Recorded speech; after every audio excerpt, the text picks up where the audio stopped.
What if you could help others to find the power to heal themselves? Physically, emotionally, and spiritually. When I started teaching my classes, it was in 2002, and I was just doing the past life regressions and contacting the subconscious part. But then as the time went on and we found how powerful this was and what we could do with it, a lot of the students began saying, you know, advanced past life regression doesn't really tell what it's all about. This is so much more than that. We think you should change the name. So it was a few years ago we decided to change the name to Quantum Healing Hypnosis Technique. And this is the healing technique that we've now been teaching it, well, since 2002, that's 12 years. What if you could time travel with them? Visit mythical places or angelic realms, other worlds, other galaxies. Help others to speak to their higher selves. You can. Dolores has taught thousands of people from across the world how to use QHHT, and now you can learn her method by going directly to dolorescannon.com. And don't forget to mention the discount code MORETALKS.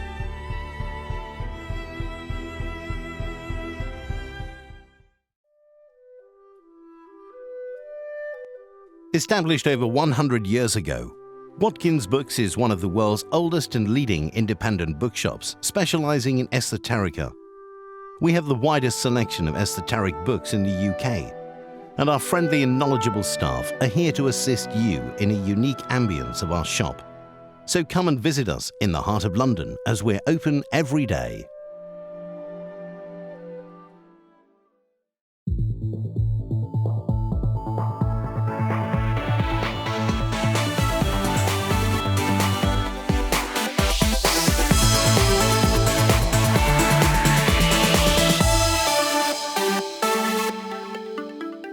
The comments and views expressed on The More Show are those of the people that make them and do not necessarily reflect the view of Kevin Moore, The More Show, or this radio station and its affiliate or sponsors. This show is for entertainment purposes only. Broadcasting from the UK and across the world online. You're now watching the UK's only alternative late night talk show, and I'm your host, Kevin Moore. For the next hour, I'll be covering subjects that will open up your mind and provide you with information you may have never heard before. On today's show, I'm about to be joined with my guest, Gary Heseltine. Now, Gary was a serving British police detective with over 22 years service, and in 2002 founded the Police Reporting UFO Sightings database, which caters for serving and retired British police UFO sightings reports. In 10 years of his research, he has now amassed over 425 cases, involving over 900 British police officers. Now, Gary has worked closely as well with Colonel Charles Halt to piece together Britain's most famous UFO case, the Rendlesham Forest incident. He is also the editor of the UFO Truth Magazine. Gary Heseltine, welcome to the show. Thank you for having me on. Mate, it's a pleasure to have you back on. I was thinking this morning, the last time you came on this show, I think I was in Cardiff. It was when I was at a radio station. It was many, many years, probably about 4 to 5 years ago now. Yep. And I think a lot has changed in that time for both of us. For those who don't know who Gary Heseltine is, am I right to say you've been doing this, you've been a UFO researcher now for about 14 years? That's right. I launched my public life in UFOs, researching British police officer sightings in January 2002 when I launched an unofficial national police database called the PRUFOS police database, PRUFOS standing for Police Reporting UFOs. And one of the things that I didn't anticipate when I launched that is that UFO conferences would then begin to ask me to start speaking and doing lectures on it. So that's what I often do now, internationally as well. Well, absolutely, and I think what you do different as well. I don't know about different, but not all researchers do. You look through the evidential eyes, in a sense.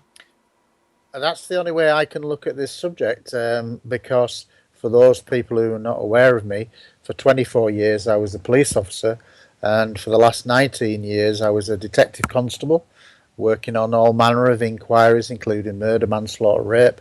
So I should know what evidence is and what would stand up in a court of law. And basically, having seen a UFO when I was 16 that created my interest, when I actually went public at the age of 42, so a long time gap there, in 2002, I was pretty comfortable with talking about the subject, and it's really just gone on from there. And in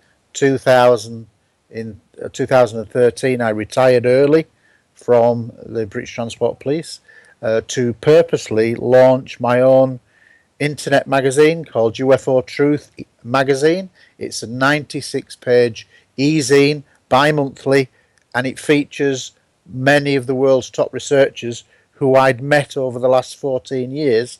And I went back to a number of them when I had the idea for the magazine and said, would you contribute either occasionally or as a regular columnist? And virtually everybody said yes. So I'm very lucky, and the magazine's now up to issue 19, issue 20 due out at the end of August. And we have readers in about 15 countries, so I'm very happy with that. Well, they say, life begins at 40, so they keep telling me. I guess in my case it did. Yeah. Well, you would have never have seen yourself going down this path. How much trust was there in yourself to follow your gut instinct on this? The problem was that as the years went by in the police, I felt more and more drawn to do something myself in a research capacity.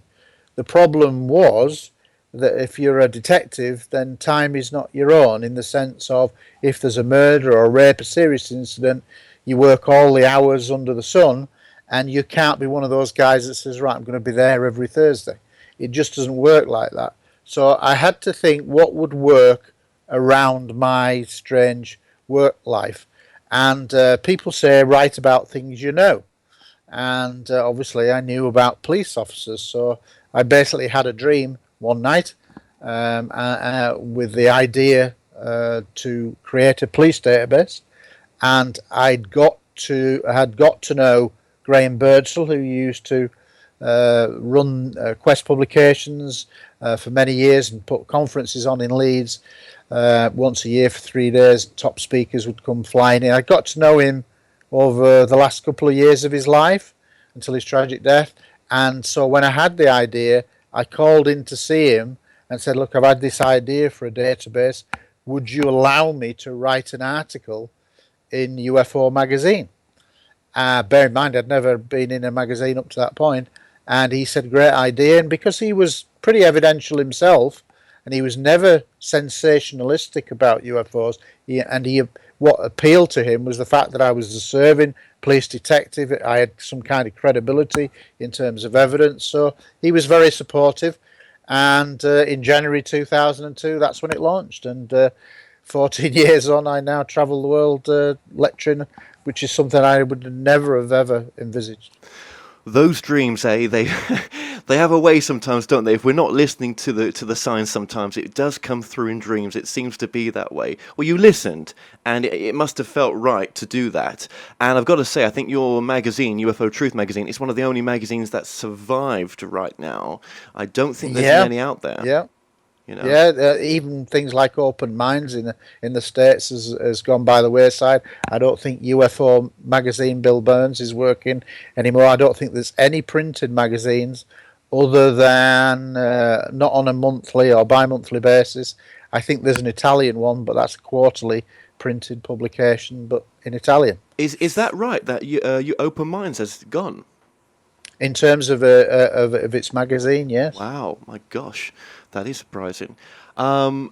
Yeah, and by supporting your magazine, actually, you're supporting a great cause, because you do put or try to put funds to the side that are going to support the future of this subject, at least in conferences and the things that you can do as well. Well, that was one of the things in the mission statement in the first issue, is that I wanted to ring fence 1/3 of all monies raised through subscriptions, because that straight away would create a funding mechanism for UK conferences. And we've now had 3 conferences in Home Firth, where I live, international conferences that are sellouts every year, and we're just about sold out for the 4th one, which is a 2-day conference in Home Firth again. Travis Walton coming over, Nick Redford coming over, some British speakers. It's a brilliant event, but we've also this year, earlier this year in April, we ran the first Southern UK UFO Truth Magazine, and next year we're set to do that again. And also I'm looking to expand to do a Scottish conference, UFO Truth Magazine, next year. And in time, if providing I can get the venues and it all works out, I see even doing a Welsh one as well. So we can have England, Scotland, Wales, and a Southern UK one as well. So 4 conferences a year, that's the plan. What is so important about the subject to yourself? I was drawn to the subject because I'd had a sighting, strange bright white light that seemed to trigger a number of power cuts in the area. I moved to a second geographical position, and almost the very second was able to predict, almost stupid sad to say that, but I'd rushed into my parents and said, come outside, I think there's going to be a power cut caused by this strange light. They didn't move. I went out into the garden, and as the object came over my rooftop, I put my arm up like I'm answering a question in class, and no sooner did the object go beyond my arm, i.e. the 90 degrees, the whole area plunged into darkness. Well, it's ridiculous for me to predict a power cut, so having moved to a second geographical position, it's then that I realised that that light must have had some kind of interaction with the power grid. How could I predict a power cut? It's ridiculous. So that's kind of like created the impression. I went on quite a circuitous route before I actually felt like I had to get involved. But basically, one of the profound things that struck me is when I was 16 in 1976 and had that sighting, all I could do, it was just before the video age of Betamax, VHS, just before home video facilities. So all I could do was go to the local second-hand bookshop and look for a book on UFOs. I had no interest up to that point. But here's the strange thing. Of all the books in all the world, in all the bars kind of thing, the first book that I buy turns out to be the last book written by somebody who now turns out to be a major influence and really my hero on this subject, which is Major Donald Kehoe. And he was a military man in the States, and he in the 50s, he wrote 5 books, but he in the 50s was getting all these great reports from pilots being fed through to him, and he would write about them. And I was hearing about pilots chasing UFOs, and I'm thinking, well, hang on a minute, we're all supposed to be Looney Tune that listens to this subject. You know, UFOs aren't real. But when I started listening to pilots, straight away I was hooked. You know, because this was a credible guy, military guy. I think he'd been at West Point. He'd a lot of senior, even higher military officials were feeding me information all the time because of the cover-up at the time that was starting to be set in place. And so really that's what resonated with me, and still resonates with me all these years later, that people are just not really being given the best evidence. They're given some evidence, and it's a mixture, some good, some bad, often just jokey. Whereas if investigative journalists really did their job properly, they would only start at the really good cases, and that's all they'd ever show. But it doesn't work like that in UFOs or any other alternative subject like forbidden history and things like that. If it doesn't fit what's an accepted view, then by omission, it's not referred to. I mean, how many people know about Göbekli Tepe in Turkey, which is a formation that was deliberately hidden on a hillside with rings similar to Stonehenge, but in deliberately covered over, that everybody will say is 10 to 12,000 years old, doubling that of Stonehenge. Well, you virtually get nothing in the national media. So if it doesn't fit the paradigm, then it's kind of like just omitted. It's not lied about.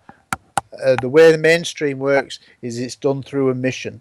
They just don't lie. They just don't tell you about it. So that's my frustration, really, is that I know that what I saw was very strange, very profound. I had sightings when I was off duty as well. I know many police officers who've seen things close up, huge triangular objects hovering above treetops that are the size of a football field, 3 football fields. You know, multiple police witnesses. So I've got well over 1,000 British police officers in over 500 cases. So to ignore that evidence is very frustrating, and that's what drives me forward and what made me really want to risk leaving the police to set up the magazine, because I felt that in some way, because of my background, I could offer a slight different way into the subject. Because really, the kind of people who I try to reach are not the people who come to conferences. I want to reach the much wider audience, the man on the street who is oblivious to the best evidence, that 3% of cases that defy explanation after investigation. That should be your starting reference point. So I have no doubt that if that 3% were focused on by the mainstream media, the debate about UFOs being real and extraterrestrial would be over within a couple of months. Yeah, but you've got to give hats off to you where you put yourself up for ridicule when you go on these national TV programs like you did in the past, and you'll probably go back on again one day, and they just, literally take the piss. And it's difficult to watch sometimes, but you stand your ground. I've got to give you that. You do stand your ground, but it's not easy, though. It's not easy because, like the 2 appearances I made on this morning, which is live TV and obviously millions watching, they were very heavily scripted, and this is what people don't realise. And really, I knew that they can't control live TV. So in the first interview, I was deliberately surly, which is not me normally, but I was deliberately surly because I knew I'd have minimum few seconds to make a point. So I was deliberately surly and offered them a challenge. I will show you the best evidence. And they fell for it. I'd practiced short, sharp answers before I did the show. And they fell for it, and they said, okay, we'll have you back. And so it originally was going to be, I was going to show 5 cases, best cases, and then they reduced it to 3. And then by the time of the actual program, 2 months later, when they did have me back, it was 1 case. So I chose Rendlesham Forest. But then they tried to script everything.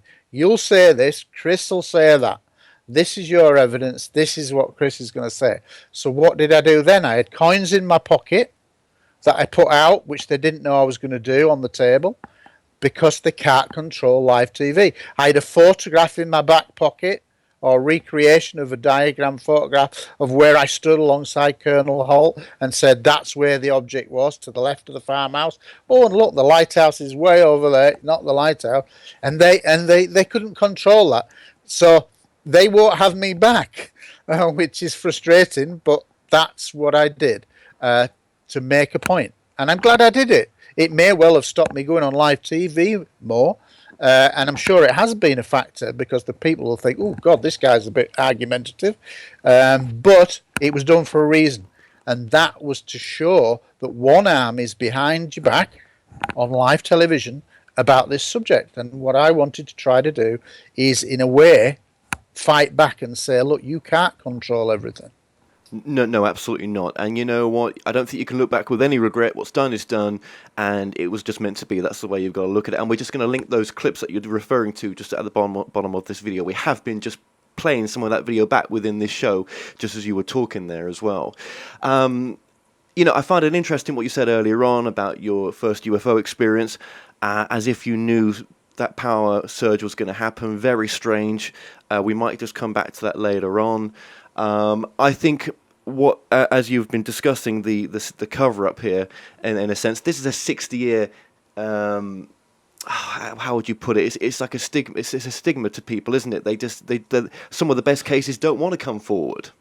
Well, I think the reality is the cover up, for want of a better word, the secrecy that policy has worked tremendously well from their point of view, because over the last 65, 70 years, people are almost frightened to be open about this subject, and even now, police officers will, if they're still serving, they are very reluctant to put their head above the parapet and go and be named. Most, if they're still serving, approach me, will say, no, I'll be anonymous. And I said, well, that's fine. You can be a confidential source as long as you prove to me who you say you are. And once you've done that, I'll then grant you confidential status. But I do that so the story gets out. But what a success for the debunkers that they've created this era where people are frightened to come forward for fear of, one, ridicule, and two, a perceived risk to their career. It's worked tremendously well, but I do think that time is running out for that strategy. Do you know, it's crazy. I was at the gym the other day, and a nice guy that works there at the gym, we were just talking about what I do, and he had a UFO experience at 19. Doesn't talk to it about many people. It's not something he discusses, but he felt safe with me to discuss it. Yeah.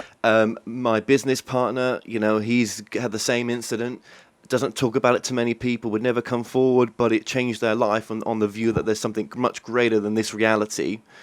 Absolutely. There's so many. Do you think a lot of this stems back to Roswell? For me, Roswell is real. There may well have been crashes before, and certainly after. But I do think that it is probably a seminal event, certainly in American history, because I think within days of that you've got the National Security Agency being set up. And I don't think that's a coincidence. I think they did recover things, or whether they recovered bodies, I don't know. But I certainly think that something that wasn't terrestrial crashed, and they recovered it, and I think most logically they would have tried to make it work if they could. That's what we would do. It's common sense, and they would compartmentalize it and take a bit of this and a bit of that. So when people say that things like fiber optics, the silicon chip, are reverse engineered, for me, that's not a big leap to make. We have yet to have it proved, but I certainly think that if something crashed, we would cordon it off. The public would be kept away, the police would cordon it off, the army would come down, the army would take it away, it'd be tested, let's try to make this work, because if we can make it work, we will be the most powerful nation on earth. Right, absolutely. And one question, I know we've sort of moved on here, but just go back a second. I think with your background, I think you were destined to go in the police force because it gives you a credible background, and it allows people who wouldn't normally be comfortable with, with approaching people or even going to a conference with someone like yourself there. I think it gives a different stance points. I think it helps. It doesn't hinder. Well, I certainly think that there's some. I'm not religious in any way, but I do feel that there's strange synchronicities over the years that have led me to do what I'm doing now, and I still feel as if I've got a role that's still ongoing. I don't know quite where it's going, but I think things are happening for a reason, and I certainly see my police background as being a great way to make people feel at ease, and hence when I'm backed up by the database, and that's why I say I'm trying to reach the man on the street who's oblivious, not because they're anti the subject, it's because in a sense they don't know any better, because the media have subliminally been sending this message out for 60 years. Oh yeah, flying saucers, a bit of a fad in the 50s, nothing to it. That's generally what everybody's heard of the subject, but very few people know the best evidence and where to look. And I kind of see my role as trying to educate people about that. So for me, I can only go on the evidential basis of the pilots, the astronauts, cosmonauts, the radar operators, the air traffic controllers, credible people backed up often by radar data, telemetry data, loads of documentary evidence, i.e. documents, and when you put all that together, that's a very powerful, forgive the pun, body of evidence. No, absolutely. You're completely right. And it's always amazed me why there's never been a sort of equivalent USA police reports, in a sense. Well, in theory, it could happen in every single country. There are some police officers with MUFON who join MUFON and have some knowledge of police cases, and they're often their own backgrounds, but nobody's ever created the PRUFOS database. You could have PRUFOS USA, PRUFOS Argentina. It's better if you're a serving or a retired officer, in my opinion, because straight away when you're talking to fellow officers, you have the camaraderie aspect and people feel less threatened, and therefore they feel like, oh, you're one of us, we're more inclined to talk to you. That's what I created the database for, because when I was talking to fellow officers, they might be a little bit, who do you work for? Right, but we were talking, there's certain things you can talk about the job if you're in it, and you know straight away if you're talking to a police officer. There's certain bits of jargon, and within minutes they were comfortable. So therefore they'd then start opening up. And one of the questions I always asked was, thanks for letting me know what happened to you. Do you know of any other colleagues who've had sightings? Oh, yeah, Tom told me one in the locker room. Right, have you got Tom's name and address? Yeah, I'll put you in touch with him. And that's how it builds. And many officers actually led to a cascading effect of other officers. And as I say, after 16 years, and I'm now writing a book about the database, about 200 pages in, probably 2/3 of the way in, we're looking at 550 cases involving about 1,050 British police officers. But here's an interesting thing. We talk about the media. If, by any definition, in any walk of life, each year you had more success, generally you would get more publicity, but not with UFOs. Because when I first started the database, I attracted a lot of national media because I was a serving police officer, setting up a police database. That's a bit different. But now, as the years have gone by, despite the number of officers, more and more cases, the national media don't really want to know me. And that doesn't make sense. If you're a golfer winning the county championship, you'd say, well done, we'll keep an eye on you. Then you win a regional championship, or you get a bit more publicity. Then you reach the nationals, you start winning them. Don't work like that in UFOs. Nobody wants this subject, and somebody like me who knows what evidence is and can describe what evidence is, they don't want somebody who's articulate like me on national TV pointing out what is evidence. Okay, yeah, but imagine though the relief that you give to people when they can actually tell their stories to you. You'll never quite know the lives you've touched. I say that to people because, these people are walking around with these stories and they've very little people to turn to. And when they can turn to someone just like yourself as well, there's others, but like yourself, the ones that come to you I'm talking about, that are guided towards you, you probably never know the relief they have when they can actually let their story go. And I agree with that, but sometimes it is actually palpable. I remember one officer in particular, and he spent the first 15 minutes saying to me on the phone, "You're never going to believe me. You're going to think I'm crackers." And I'd say, "No, I ain't. Nothing can surprise me these days." And it took about 15 minutes for him to suddenly come forward. And when he did, and he started talking, it turned out he'd had one on-duty incident and 3 off-duty incidents in subsequent years. But for him to offload those cases that he'd not really been able to talk about for a good 20 years, he was almost in tears. And it was almost like I was being a counsellor, a stress counsellor, for want of a better word.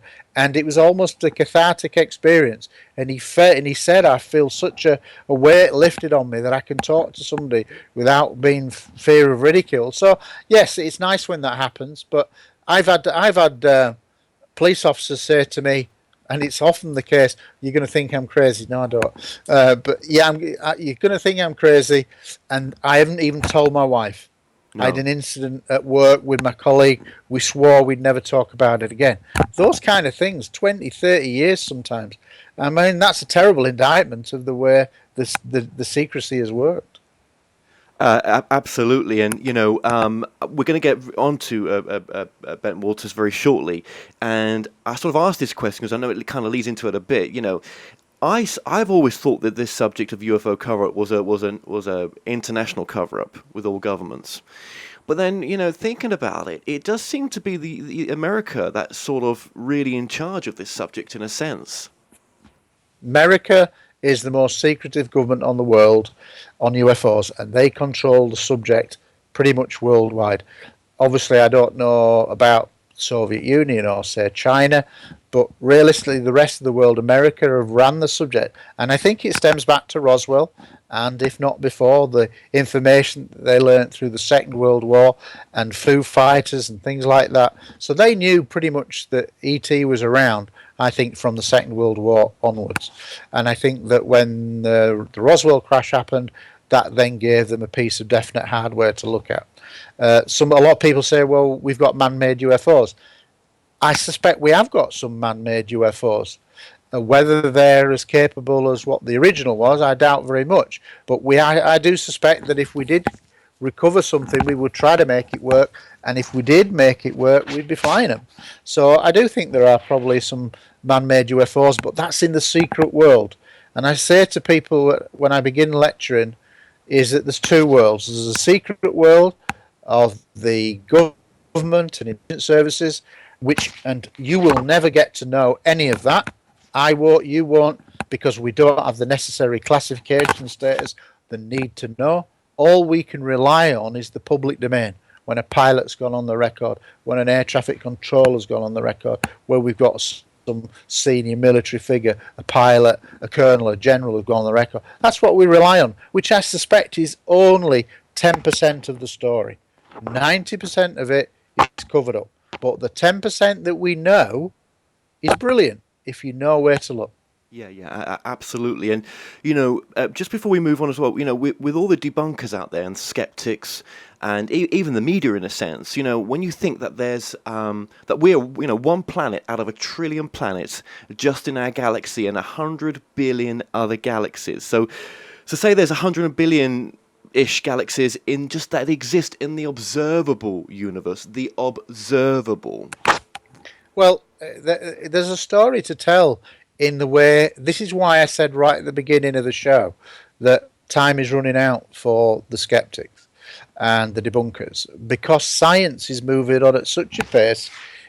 I suspect that within 15 years we will have detected an intelligence signal via the new vast array of radio telescopes coming online. And in fact, in 2013, mainstream media, not alternative media, mainstream media, BBC, ITV, widely reported that within 20 years of these new radio telescopes coming online, they would detect an intelligence signal, not just a signal, an intelligence signal. So that means by 2033, and here we are in 2016, not 2017, just on the horizon. Now, that is coming, so hopefully within my lifetime, certainly you're younger than me, in your lifetime, there is going to be this contact officially recognized, and it's coming. And so I suspect that within the next 15 years we are going to be in this incredible time where this subject becomes from alternative into the mainstream. And in the run up to that, I suspect that the TV companies like BBC, who have always treated this subject with kid gloves, ridiculed it, are going to have to, within a couple of years of that 2033, they're going to be thinking, we're going to have contact soon. We best go back and reevaluate this, because they're not maybe as loopy as what we think. And how do we know that when we do have contact, they don't say, oh yeah, we've been coming regularly and surveilling your planet for thousands of years. So maybe the UFO experts had a point. And they're going to have to reevaluate the subject. So I think that's when the real history of this subject will come out. Do you think, though, that maybe for contact to happen, we have got to evolve our consciousness in the sense of we have got to come from a different space that we're coming from now, and when I say evolve consciousness as well, I mean in the sense that become more loving, more kinder, more caring. That's just to ourselves, let alone others. That the world is in a more peaceful state before contact was made, because we perhaps need to get to a level that we wouldn't see them as a god, and that we're comfortable with where we're well, for example, right, you imagine 100 years ago or 200 years ago, someone from the past comes to our present day now, we would be shining, we would be on a different consciousness level, we'd be coming from a different space, we'd be looked upon as gods. Yet for us, this is just where we're at right now. It's quite normal. So what I'm saying is, do you think there's got to be a shift before that contact is ready? I do feel as if the creation of the internet has allowed a lot of like-minded people to explore consciousness and an awakening and a feeling of self-awakening that something is happening. But I'm a pragmatist, and in the reality is, if you came to this planet or surveilled our planet, we're a warlike creature, we destroy each other, we could feed each other without having to destroy people, but we fight, we're very tribal, we ain't got a good record. So I don't think if people are waiting for a sudden shift in consciousness, that's coming. And the way we live now, we live in a world of terrorism that we've never seen before. So the world's a very dangerous place, certainly in Europe, America, and it's beginning to hit home. And so we're in a very dangerous place in that regard. So I don't think that will be it. I think it's technology that will drive the change regardless of consciousness, because we're fast running into this brick wall that is contact. It's coming whether they like it or not, and this is what the mainstream have not really grasped yet. Because one of the things that I say at my lectures is, let's just go on that 2033 scenario, and in 2033 they suddenly say, we have detected an intelligence signal from 450,000 light years away. And then they go, the aliens then go, oh, we're glad you've made contact, we'll see you next week. Because they're a million years ahead of us in technology. They can cover those distances in the blink of an eye, like we can go in the SR-71 and fly around the Earth in 3 hours. The world shrinks. And so people have got a very narrow mind. Science has got a very narrow view of this. And reality is that if somebody has developed in terms of Earth technology 1,000 years ahead of us, a million years ahead of us, they're not going to be riding around in jet engine planes and petrol driven cars. So they will be able to cover these vast distances almost in the blink of an eye by whatever methods of propulsion. And so that's a scenario that's quite conceivable that they've not even prepared for. They do make contact, they get the signal, and then the contact says, yes, we're glad you made contact, we'll see you next week. And if they haven't done any kind of preparation for contact, then that's going to be very frightening for a lot of people. Would you be surprised? Would you be shocked? Have you ever thought about that the nature of reality of what the UFOs are is beyond your understanding? It's beyond my understanding. It's beyond any researchers out there that they've come up with. That it's not what anything we think it to be. It's actually something far greater. Yeah, absolutely. I mean, if you study the subject historically, in the 50s, it was very much a nuts and bolts issue. Were they machines coming from outer space, or weren't they? Over the years, it's now developed into a very complex field. Whereas now with the Higgs boson particle, the God particle, we now are being told by quantum mechanic physicists that there are multiple dimensions. There are, so perhaps UFOs come from different dimensions and we just don't know what they are. But because of my evidential background, I still go on the basis of the nuts and bolts, because I'm still interested in the pilots that are chasing structured machines that appear metallic, that have got windows and those kind of scenarios. Because I do believe it's ET, but I'm open to the idea that it could be interdimensional, it could be time travelers, who knows. I suspect it's ET, but I really don't know, and it's a very complicated issue. But I do believe that with what we now know through astronomy and with just the vast numbers that you quoted just in our Milky Way, that now scientists are saying is life's probably teeming, it's just the distances involved. Well, it strikes me that if life is teeming, some will have developed ahead of Earth time in technology, and they will have found new methods of propulsion, and so therefore they have been able to bridge the distances involved. So that's why I think it's ET. Okay, and it could be a whole mixture of everything you've said there. Yes, absolutely. It not just one, it could be a whole mixture, which makes it even more fun and complicated and amazing. But I wonder if they are even 1,000 years ahead of us, how spiritually they've developed, how their understanding of the nature of reality is. What if they're on a quest to understand the nature of who they are, and they've got a different grasp to this understanding of nature, of who we are? I always say to myself, I feel like I'm more than my body. I feel like I'm more than my skin. I feel like I'm more than my where I'm born or my color.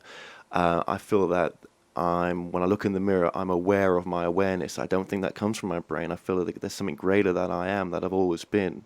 What if they're aware of this and that they're on some sort of betterment for themselves and us? No, I suspect that probably many species have developed to higher levels of consciousness, and I think it would be good if we could attain or aspire to that, and some people may well be in tune with that. But I think the problem is what you've got, to me, multiple species coming here. I think most come and watch and surveil, don't get involved. A bit like the Prime Directive, if you're a Trekkie fan, that kind of thing, we don't interfere. And if you think about it, that does kind of make sense, because when we go to the Great Barrier Reef, we don't break off the coral, because that's a big no-no. But we love to swim with the fish and see them in their natural habitat. So this is what I think is happening with the vast majority of species. However, clearly some species are a bit more hands-on. For example, animal mutilations. Whoever's doing that, it's horrific for the animal. They die. They're mutilated. So they didn't agree to that, I'm sure. There's talk of human mutilations, few isolated cases, very similar kind of injuries.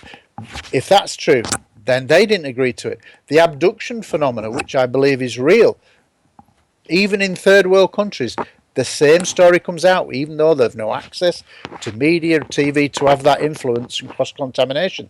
So clearly most abductees, especially initially, are terrified by the experience. So whoever's doing the abductions, they seem to be doing some kind of genetic experiment. Yes, that's true. And the animal mutilations, I spoke to Linda Mordenhow, and what was interesting, what she said, is that potentially these could have been something from the future bringing back material to help them. I mean, it makes no sense, but maybe it's not this loving ET thing that we're on about. Maybe that's us from the future. I mean, I know it sounds crazy for people listening to this, but that is what, there is maybe some truth in that. As with the abductions, well, there's another fascinating thing where you speak to Travis Walton nowadays. That was done out of love. He says. They helped, They saved his life. I've spoken to many abductees, and they say that in the end, what was such a scary experience, now they see that they've got a past life or future life connection with these beings. Absolutely, but not initially. No, not initially it's terrifying. Absolutely, of course it is. But they're talking about a future life connection, that they're saying that their future life aspect to them, or a life that their soul is living in another incarnation somewhere else, is coming back to meet itself, to better itself. It's just beyond. That's where it gets into the consciousness aspect. That actually it's not so dark as we think. That there's such a greater reality than what we see with our eyes and understanding. I certainly, as I said, I'm not religious, but I had never heard of the word synchronicity until I got into this field, and there are so many weird little things that have happened over the years, just with me, and I've talked to many other researchers with them as well, things that happen in such a way that pull you into the subject, maybe yourself, that you think you couldn't make this up. And so for me, that says to me there is a greater consciousness. Quite what it is, I don't know, but I do suspect there is some kind of guiding hand in all of this. Well, when you see these balls of lights, people have captured very low resolution footage. I mean, hopefully one day we'll get to some decent footage, but it's just fantastic to see some of these sightings, and they're not made up, and you think, is that craft conscious? It doesn't seem like there's any windows on that craft. It's glowing. It's. Yes, some of them morph and they're almost like insects in space that are morphing, and this is a different kind of reality to what we're dealing with in our normal hard and physical world. It's all of that. It's very complicated, but there's definitely something going on that's very, very weird. It is, and it's great to hear you speak like this. It is, and it's great to hear your truth as well, because I'll be honest, I do agree with a lot of the things you're saying. Well, most of it, to be honest with you. I'm pleased about that. Well, no, because it resonates. Actually, what you're saying is right. It's and I think you've been on your own journey, most definitely. I can tell that. Absolutely. Yeah. Now, we did promise that we were going to speak about Bentwaters, and I know we got a bit off there. Let's just come back into that. This is the Rendlesham Forest case. I know we've got to be brief here a little bit. I'm going to try to squeeze a bit more time out of you if I can do, because I think this is important. Just very briefly, what got you involved in it, and why is there two names to it as well? Well, the Americans called it Bentwaters because it was RAF Bentwaters and Woodbridge. Okay, the forest in between the two bases was Rendlesham Forest. So in the UK, it became known as Rendlesham Forest. To many of the Americans involved, it was Bentwaters. But I think you'll find now that even in America now, it's the RFI, the Rendlesham Forest incident, is the main name. But essentially, for those who aren't aware, over 3 successive nights between the 26th and 28th of December, in Suffolk, twin leased US Air Force Base, RAF Bentwaters and RAF Woodbridge, leased from the Air Force to the Americans, had 3 successive nights of UFO activity at or near the base. And it all was witnessed, or largely witnessed, by US Air Force police officers guarding the twin bases. And on the first night, there was a triangular craft, a small triangular craft about 3 meters by 3 meters that landed in a clearing in the forest and was seen by several US Air Force police officers. On the second night, much less well known, Lieutenant Bonnie Champlin, the shift commander, had an experience that was so traumatic to her she had to be relieved from duty. And the third night, which is the most famous night, there's 2 incidents that run parallel to each other, with whether they're connected or not, we're not sure. But basically, you've got Colonel Halt and his team of men out in the forest, see multiple UFOs. At one point, a UFO stops above their heads at 1,000 feet, shines a laser beam down at their feet. Then it goes off, and then they see multiple objects making weird, wonderful grid-like patterns in the sky. And then there is the Larry Warren Capel Green scenario, which is a different scenario of Larry Warren, a young airman who was the original whistleblower for the case, being pulled out from a perimeter gate, sent to a field where there's some ground-hugging yellow mist, and there's lots of airmen in a circle around this patch of yellow mist. And then somebody shouts, "Here it comes," and then a red light comes over from the sea and then basically stops above the yellow mist. There's an explosion of light, and where the yellow mist was, there's then a structured craft. When I say structured, it's kind of translucent, it's kind of shape changing a bit, a very weird facility, and then allegedly several entities are seen coming out from within the light of the craft. So it's a whole gamut of things, but there are perhaps in reality 40 or 50 US Air Force police witnesses. Many will not come forward. They're in the wings. They would come forward if it was ever to go before congressional hearings. They got rid of the ridicule factor, just tell us the truth. But many are there in the wings. We perhaps know of 14 or 15 who have gone on the record. about the various nights, but there's certainly a lot more. And it's a brilliant case. There was physical trace evidence on the ground, i.e. 3 identical indentations in the ground from the first night. The background radiation was 7 to 8 times higher, and it only peaked in each of those 3 indentations. There was broken branches where the object had either punched through the canopy of trees to land or punched as it went out. Broken branches, etc. So the whole manner of things. Plus, in recent years, and this is what's not being picked up largely by the media, in recent years there's been quite a lot of developments. For example, there's a very, I think, the best documentary ever made on the subject. It's called UFOs and Nukes. It's by a guy called Robert Hastings, who wrote the book UFOs and Nukes, and that has got lots of senior military officials going on camera for the first time, and along with brilliant CGI recreations about the fascination that some UFOs have with nuclear bases, nuclear facilities, turning off missiles, setting missiles to launch, to go into a launch sequence without authorization, kind of thing.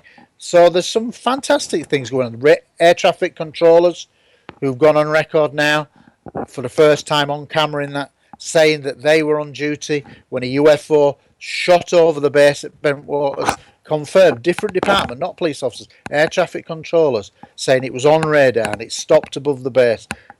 It's such a good case. Many people now believe that it's the best case in the world.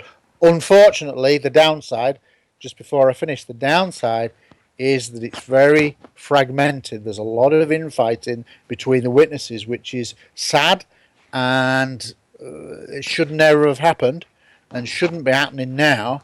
And I worked with Colonel Halt for 7 years on a collaboration, but I ended that collaboration in late 2014 because he was making unsubstantiated, terrible claims about Larry Warren. And where I see the fault is that he, as the most senior officer, should really have been saying, look, you've all got a different perspective. You're all my men. Let's all stop fighting and bring it together. But as time went on, I think he's quite a manipulative character in himself, which is sad. It is. You're not the only one to tell me that, actually. Other UFO researchers have come to tell me that as well, and they've completely fell out with him, which is a real shame. And if I mention some names, you would know them, but I'm not going to. But I'm just saying that's what's come on my desk. Yeah. Well, I consider to be somebody of integrity, and when somebody makes unsubstantiated claims, derogatory comments, and especially if you've become friendly with this person, which I did with Larry, then I'd say, look, if you've got the evidence, that's fine. Put it out there. The cards fall where they fall. That's what evidence is. I said, but if you haven't got that, you should not be saying it. And he's gone out and said it several times, and I think that's wrong. And I have to question his motives. Yeah, well, yeah, absolutely. Yeah, you do. I mean, I don't know what to say to that, really. That does just taint it a bit, but it doesn't. I mean, look, there's others that have, there's truth in this. There's truth in this. There most definitely is. That's the thing. And what's very significant about this as well is, why would UFOs turn up in it's Suffolk, and then let's go back to Roswell. Why did UFOs turn up in Roswell? It's because of the nuclear weapons, isn't it? Well, I recently went public, and you might not be aware of this, to a comment that Holt said to me twice. But the second time he said it in front of my wife, as we were actually walking around Rendlesham Forest doing some private filming. And he said there were more nuclear weapons in Bentwaters weapons storage area than anywhere else in Europe. And he was laughing at the peace protesters who were camped outside Greenman Common because they'd been duped, and all the time they were at Bentwaters. Well, people forget that Rendlesham Forest happened at a major world crisis, i.e. the Polish shipyard workers under Lech Wałęsa, right? They were threatening to break away from it. It was still then a Soviet state, right? Yeah? And so at the time of Rendlesham, there were hundreds of thousands of Soviet troops massing on the borders of Poland. So that was one serious event. And then the other thing that was happening at the same time was the American hostage crisis, with the 50-odd hostages. That was still going on. So two extremely world pivotal moments. So I think UFOs have got an interest in nuclear weapons, and perhaps of an interest in seeing us not destroy ourselves, because they've been around for a long time around nuclear weapons. And so I suspect that was because of the political situation, and at one point during the encounters on the third night, their beam was confirmed being shone down into the nuclear weapons storage bunker. Why are they doing that? It's almost like it's a nuclear inspection. And I suspect that at a time of world crisis, they turn up in little old Suffolk. And this is why I think it's important, because we now have a motive as to why and where. At a time of world crisis, there's this illegal or hidden storage of mass nuclear weapons, more than there should be, that probably broke all the armament agreements of the day. And the UFOs thought, they're a destabilizing influence. What are they there? Let's go check them out. Absolutely. And going back to Roswell, when the nukes were being tested around that area as well, I suppose some people have come forward to say, well, what if there were ramifications of these tests where interdimensionally there's some sort of radiation that gets polluted? I don't know. I don't know. But what's significant is that UFOs turn up in numbers after we start detonating atomic weapons of the day. Okay, that sends a shockwave out into space that says that this planet has attained a level of technology capable of splitting the atom, capable of then destroying this beautiful planet. And I suspect they come here because we're a bit like an oasis in our bit of cosmic desert, that we're a blue pearl that stands out. If you can imagine, you're in the desert, you suddenly come across an oasis, water, palm trees, food. This is what I think the Earth is, why they come here and surveil us, because in our part of the cosmic neighbourhood, we're an oasis. Vast quantities of water, which they may well need, vast quantities of minerals, and rich in diverse life and fauna. Very good reasons why they would come here and surveil us and maybe have a level of interaction. And that's why I think they come. No, it could be a great, absolutely. It's a great possibility. And what about the reports that when this craft landed, someone touched the craft consciously spoke to the person and told them it was self-repairing and it was from the future? I don't believe that. Personally, you're talking about Jim Penniston. He did, and here's the frustration with Jim, is that he's a great witness. And he really did touch it. I have no doubt that. And he really did write it up in his pocketbook originally, as was. A very good, well-regarded witness. However, what I find as a long-term detective is I'm very suspicious of somebody who hides something for 30 years and then waits until the 30th anniversary, i.e. 2010, while he's making a documentary to say, oh, by the way, I touched it and I got a download of binary code information. Now, he says that he didn't know what binary codes was, but that's not true, because in 1998 there's a transcript of him being hypnotized, and it's in a book by Linda Moulton Howe called Glimpses of Other Realities, and she has a transcript of his video hypnosis, and he says, oh, and the binary codes, have you seen the binary codes yet? So he was, even if he wasn't aware of saying it under hypnosis, when he came out and saw that transcript, he'd go, binary codes, what's binary codes? And the whole point is he tries to say, and I've met Jim, he tries to say that, who could he tell? Well, who's the one person that he could have told implicitly that night? John Burroughs, who was with him when he saw and touched the craft. Well, he didn't tell him for 30 years, and only told him 2 months before going public in December of 2010. I find that very suspicious, and I suspect that's more for financial reasons rather than truth. And that weakens the subject, because he was a very good witness. Yeah, no, okay. Well, I've been wanting to ask you that question for a long time, actually, so thank you. I've never said that before to anybody. No, I appreciate that. I really do. Okay, well, we're going to be at the same conference together next year in March as well, because we spoke about that off air. I'll put the poster on the screen now. So that'll take place in the UK, which I'm very much looking forward to as well. Some great speakers are going to be there. Eric von Daniken. Yeah. Linda Moulton Howe, you just mentioned her as well. Yeah, She's going to be there. Yeah, and many others as well. So it's great to see that they're all going to be brought together. And what would you say then is maybe the most important message of your work? I see myself as trying to be an educator, almost a teacher, which is a kind of strange thing because it's not something I ever envisaged. But this is where I find myself now. And at some point, and as we spoke a couple of years ago, I almost got my own series on Sky called UFO Detective, which was my premise, who's got my background, and we missed out twice.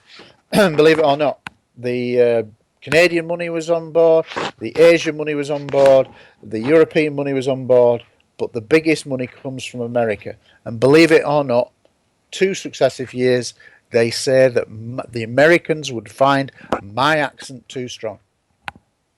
And so we didn't get it. Right at the last hurdle, which is very frustrating, but I see that as something I would like to do, is tell the definitive series on an evidential basis through my unique background and say this is the best evidence and let's tell the truth. And so I still hope that that happens one day. Well, you know what, the best advice I can give to you for that is to say you've already got it.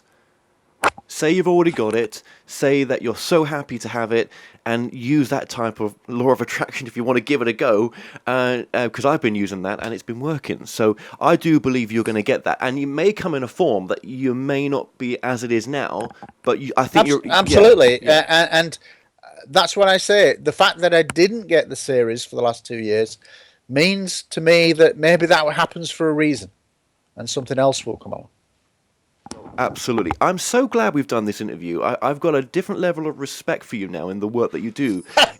In the whole nuts and bolts kind of thing as well. I do, yeah. Because I'm a common sense, evidentially based person who's been around the subject since the age of 16. That's 40 years now. I'm 56. So I have a wealth of experience, and I now see myself as an historian as much as anything, because I can tell the story all the way back. Yeah, absolutely. And what's exciting as well is your new book coming out. I know you're working on that now. You said that in the interview. That'll be exciting to get you back on for that. We've been putting your website and your magazine up on the screen and other bits of information as well. And let me make a special offer to your listeners. Absolutely. If anybody emails me who listens and views this show, I will send them any one of 1 to 18 as a complimentary issue of the magazine. So all they have to do is quote your show in an email to me, heseltinegary@hotmail.com, and they can choose any one of 1 to 18 as a complimentary offer. Well, thank you so much for the offer, and we're just putting that email on the screen right now, and we'll put that below in the description of the video as well, just in case. And I'd just like to say, Gary Heseltine, thank you so much for joining us today. Thank you very much. Well, we've come to an end on tonight's show. Don't forget that you can listen and watch all our past interviews on the More Show's official YouTube channel. Remember to subscribe to our YouTube channel for new daily shows. You may also find out more on our past and upcoming guests on the show via themoreshow.com, and do like us on Facebook and Twitter for the latest updates. So until next time, be safe.